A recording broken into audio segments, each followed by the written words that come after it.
Good afternoon, and welcome to our special council meeting for Monday, May 5th, 2025.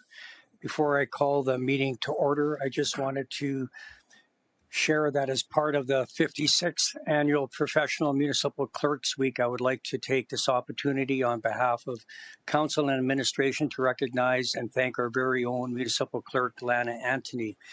Lana has served the town of Coaldale with dedication and professionalism for over 8 years. Her commitment to excellence has not only enhanced our operations, but also strengthened the governance and transparency we strive for as a municipality.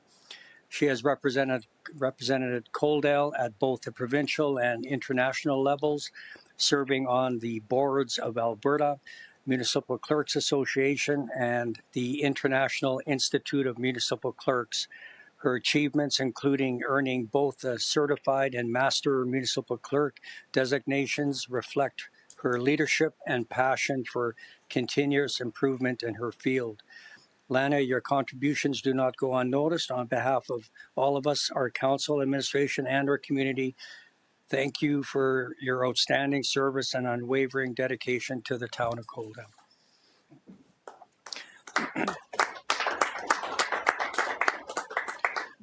I'll call the meeting to order at 6:30 p.m.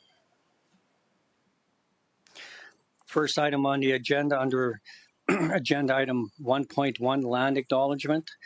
The town of Coaldale acknowledges that we are gathered on the lands of the Blackfoot peoples of the Canadian Plains and pays respect to the Blackfoot peoples past, present, and future while recognizing their cultural heritage, beliefs, and relationship to the land.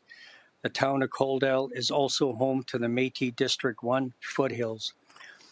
Agenda item 1.2, Conflict of Interest Declaration, Pecuniary and Non-pecuniary. Are there any in the room this afternoon? None declared. Thank you. Agenda item 2.1, Acceptance of the agenda for May 5th, 2025. Are there any additions or deletions to the agenda? Seeing none, could I get someone to make a motion to adopt the agenda as circulated? Deputy Mayor Reese makes that motion. Any further discussion? Seeing none, I'll call the question. All those in favor? Carried unanimously. Thank you. Moving on to bylaws and policies under agenda item 7.1, we have our Chief Financial Officer and Deputy CEO Kyle Beauchamp presenting on the 2025 Property Tax Bylaw 917-C-04-25 regarding second and third readings. Kyle, whenever you're ready. Thank you and good evening, Council. So we do have for consideration second and third readings of the property tax bylaw. Again, number 917-C-04-25. So as we get to this point, we did have two options for a property tax bylaw presented to Council. One, to maintain your decision at the bylaw, at budget, and the second, based on a reduced assessment surplus. So there are two options for Council to consider. If you do proceed with option number one, there would be an additional motion to amend the operating budget as stated in the recommendation. That being said, happy to answer any questions from Council on this bylaw. Thank you. I'll open up to members of Council. Any questions, comments? So Kyle, can you just give us a little bit of discussion regarding the education requisition and same with Green Acres? Definitely. So on your property tax bill, there's essentially three sources of taxation on that bill. The first one is your municipal portion of taxes. So that municipal portion is roughly 72%. So that's all the funds that stays in Coaldale. And then the remaining 28% are property requisitions from Alberta Education for schools and from Green Acres for seniors housing. So approximately 27% of your property tax bill is going to education to support Alberta Ed, and 1% for Green Acres housing. Those are both based on assessment. Essentially, the town doesn't have any control over those amounts. Green Acres and Alberta Ed send us their requisition amounts every year based on their budgets and say, thou shalt collect these amounts for us and remit them to us. So when residents do see those portions on their property tax bill, the town is essentially a flow through. We are collecting the tax dollars and then contributing them back to Alberta Ed or Green Acres. This past year, with the provincial budget, there was a significant increase in the education rates. So overall, the town of Coaldale is collecting an additional 19% higher education amount compared to last year. So when residents do see an increase in their property tax bill, while municipal taxes did go up, the majority of the increase is due to the education requisition from Alberta Education. So just some commentary there as well. Overall, if residents are interested on the impact that this will have on their tax bill, I would say go to page number 9 of the agenda and we can see the breakdown. This is for option number 1.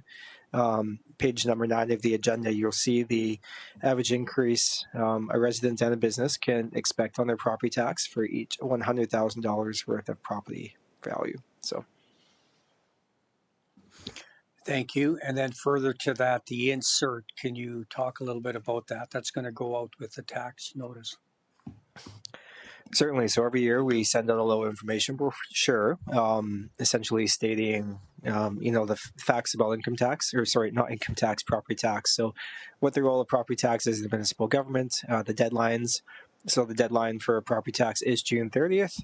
Any property tax not paid by June 30th is subject to a 9% penalty. And the brochure does have some information pieces in there too, essentially detailing where your tax dollar goes. So I know residents are always interested in you are paying for a service. What is that service providing for you? So in that brochure, we will break down kind of essentially the different services that come with your property tax and the portion of your bill that is used to fund each of those essential services within the municipality. Thank you. One more opportunity for members of council. Questions, comments? See none. Could I get someone to Councillor Chapman? Yeah, thank you, Mayor. Maybe Kyle, if you could also explain to our listening audience who the separate on your property tax, you used to be able to declare whether you wanted your education dollars to go to the separate school system or to the public. Is there any differentiation there at all, or it all goes to the province of Alberta and then it's handled that way? So when a resident does purchase a property in town, so like the trigger event is a change in land titles. So when there's a change in land titles, so you buy a new house, you move, we do send out a package to that resident for the change in land titles. So there is some, some information in there allows you to enroll into our monthly tax installment payment plan. And at that time, you are receiving a declaration if you would want your tax dollars to go to the public school system or to the Holy Spirit school system. If a resident doesn't fill those out, they automatically go back to the public system. And if you do decide to go to the Holy Spirit, you have to sign that form and send it back to the town. And then we enter that in, and then those tax dollars go to the Holy Spirit School Division rather than the public school division. So it'll be St. Joe's. Thank you. Seeing no further questions, could I get someone to entertain making a motion that council provides second reading of property tax bylaw 917-C-04-25 as amended? Deputy Mayor Reese makes that motion. Any further discussion? Just one for clarity, Mayor. So rather than that 30,000 going to operational, that's going to a capital, correct? Is the amendment? That's correct. I'll make a motion for that. That'll be part of it at the end. Thank you. So there's a motion on the floor by Deputy Mayor Reese. Any further discussion? Seeing none, I'll call the question. All those in favor? Carried unanimously. Thank you. And then I need someone to sponsor third and final reading of property tax bylaw 917-C-04-25, option 1. Councillor Pickering makes that motion. Any further discussion? Seeing none, I'll call the question. All those in favor? Carried unanimously. And then finally, that council amend the 2025 operating budget by increasing transfers to capital reserves and property tax revenue by $30,178. Who cares to make that motion? Councillor Chapman. Any further discussion? Seeing none, I'll call the question. All those in favor? Carried unanimously. Thank you. Thank you, Kyle. Moving on to agenda item 7.2, road closure bylaw 912-P-02-25 regarding second and third reading. We have our Director of Growth and Investment and Deputy CAO, Cameron Mills, presenting. Cameron, whenever you're ready. Thank you very much, Mayor Van Rijn. This is a pleasant surprise, actually, for us administratively. As council will recall, road closure bylaw 912-P-02-25 is for the closure of a legal road, not a physical road, but a legal road that fundamentally runs through the middle of the Kate Andrews running track on the south side of the school site there.